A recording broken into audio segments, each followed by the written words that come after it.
Welcome, impactful parents. It's question and answer day. And today we're going to talk about anxiety in our children. Now, if you have a question for me for next week, make sure you submit it at theimpactfulparent@gmail.com. And all submissions are anonymous. And today we're going to talk about our anxious kids because I feel like I've gotten a lot of inquiries lately about anxiety. Now, if your child is saying, Mom, I'm going to fail, I can't do this, or Mom, this needs to be perfect or it isn't right. Or maybe they're saying something like, Mom, I don't want to do that right now. I'm just not feeling good. If you hear these phrases in your house, stop what you're doing and let me grab your attention because these phrases are actually warning signs. These phrases can be an onset of anxiety. Now, I've been getting lots of parents writing in and saying that they can't get their kids to stop complaining about stomach aches, for excuses to get out of doing something or not going somewhere. And I also have heard a lot about children thinking irrationally and getting stuck in their thoughts and saying things like, I just can't do it. Or, oh, I know they hate me. Or maybe something like, everything just sucks. Okay, so this type of thinking is called a thinking trap or a cognitive distortion. And I will address thinking traps next week because I want to explain them. And it's going to take more time than I can today. But until then, if any of this has resonated with you and it sounds familiar, I want you to be aware that your child might be developing anxiety. Now, I know you may not want to go there because it may not look like anxiety or feel like that quite yet. Maybe you're thinking that your child's going through a phase, but please listen and try to keep an open mind that you might be seeing the onsets of anxiety, and helping your child early can really be a game changer. And I'm going to be giving you 3 tips today to help your child when they get super, super anxious.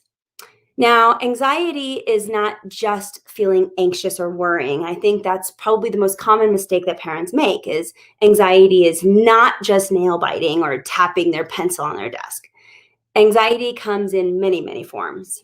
It's trouble concentrating. It's trouble sleeping. It's avoiding. It's loss of appetite. It's increased irritability. It's restlessness. It could be overeating. They could be having feelings of guilt and shame. Anxiety can be even perfectionism or procrastination. The list goes on. Anxiety is so much more than many people realize because everyone shows anxiety a little bit differently. Now, in its basic form, anxiety is when your child starts to worry consistently and the worrying becomes that habit.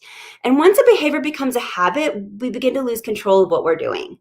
So our body goes into an auto mode instead. It's a habit. They go into auto mode.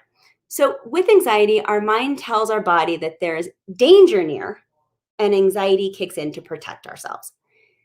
Worry sets in and makes our body want to escape the situation or avoid a threat. The problem is that many times there's no danger, and really our mind is not talking truthfully to us.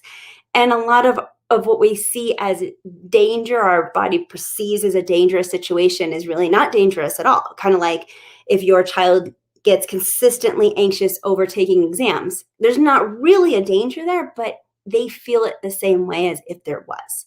So how can we help our kids avoid getting into these anxiety traps? Well, we need to help them change their mindset and how they think because it's all coming from our brain. And this isn't easy.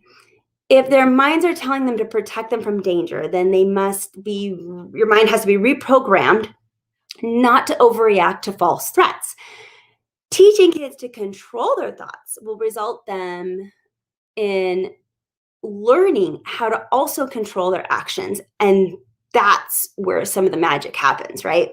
So I offer a course that's going to help you walk through step by step what you really need to get results to help your anxious child. And I'll make sure I leave those links down below. However, today we're going to talk about just 3 quick tips of what you can do if your child is anxious. So let's get to tip number 1. Now, tip number 1 is teaching them to count backwards when they start to feel those butterflies in their stomach or they start to have a anxiety attack. The idea here is to activate their prefrontal cortex, which is their logical side of their brain. Now, it sounds super easy, counting backwards. And this is done by we do this because we want to stop the emotional thought that is causing that onset of anxiety, and doing something like counting backwards actually does that. It gets them into a more logical brain. There are several other techniques that you can use besides counting backwards, but doing 5, 4, 3, 2, 1 very slowly is one of the easiest methods. So I feel like it's the easiest tip to give you. But lots of things that you can do. If you have an older child, you can count in much higher numbers. Now, after they count backwards, you don't want to stop there. You're actually going to continue to tell them to finish this sentence. I am excited to blank, and then tell them to think a happy thought. The objective here is to train your child to stop the negative thoughts that are making them anxious and to refocus. Now, the negative thoughts are not going to go away, but the goal here is not to let the worry take over entirely, and to stabilize the body's reaction to worry by providing the brain with an alternative positive thought. So again, count backwards, then finish the sentence. I'm excited to blank, and then tell them to think that happy thought. I know it sounds a little corny to some people, but this actually works if your child is feeling anxious. Again, we're just mainly trying to activate this frontal cortex, more logical part of the brain. Otherwise, if you have an anxious child, you know that they will start to spiral into those thinking traps that I will be talking about next week. And they just get very irrational, and there's no logical thing that's happening there. So we want to activate that logical brain. Now, tip number 2 is not to minimize their feelings by saying things such like, everything is going to be fine. Just calm down. That's not going to work. Or, you're overreacting. Okay, they might be, but you can't tell them that. It's not going to help. So instead, start asking them questions. Again, logical side of their brain, trying to get them to ask questions. It's going to force them to reevaluate their thinking and debunk those irrational thoughts that are happening. So, for example, what evidence do you have that something terrible is going to happen? And don't take, I don't know, for an answer. Say, no, give me evidence. What evidence do you have that something terrible is going to happen? And they'll start to answer you back. Then keep asking, well, what's the probability of that unfortunate thing happening to you? Make them give you an answer. Is it 10%? Is it 2%? Is it 100%? And if they do say something irrational, like it's 100%, okay, well, what can you do to ensure that nothing bad will happen? And you just keep asking these questions because you're trying to get them to think more logically. When you keep asking these questions, and especially if you could couple it with maybe a little walk or just moving around the area that you might be in, it's going to even help activate that logical brain even more and get them thinking about their environment versus wherever bad zone that they might be into. Now, tip number 3 is to praise your child wildly for their achievements, for being brave, for staying in control of their emotions, for whatever successes they have. Point them out. Chances are anxious people tend to be really insecure, and you want to help build their confidence. So to gain confidence and replace that unwanted habit of worry with confidence, your child will have to repeatedly hear you say these reinforcing, these positive thoughts over and over and over again, but keep doing it. Even if you feel like they're not listening, even if you feel like they're just rolling their eyes at you, I promise, even though their eyes roll, their ears listen. So practice and repetition are how they're going to build that new habit and start to gain more confidence in themselves. I wish so much that eliminating anxiety was as easy as these 3 simple steps, but it's not. So for more comprehensive support and help, I'd like you to check out my free webinar that I'm going to be leaving you today. It'll be in the show notes down below here.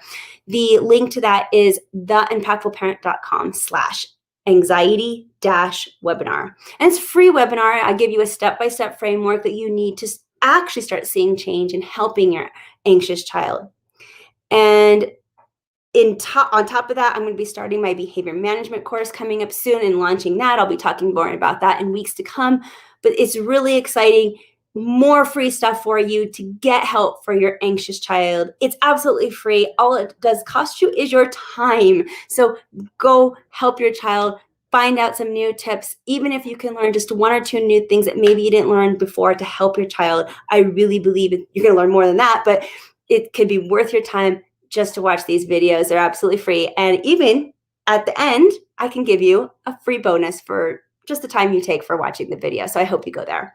Again, thatimpactfulparent.com/anxiety-webinar. And until next time, you got this, parents. I'm just here to help.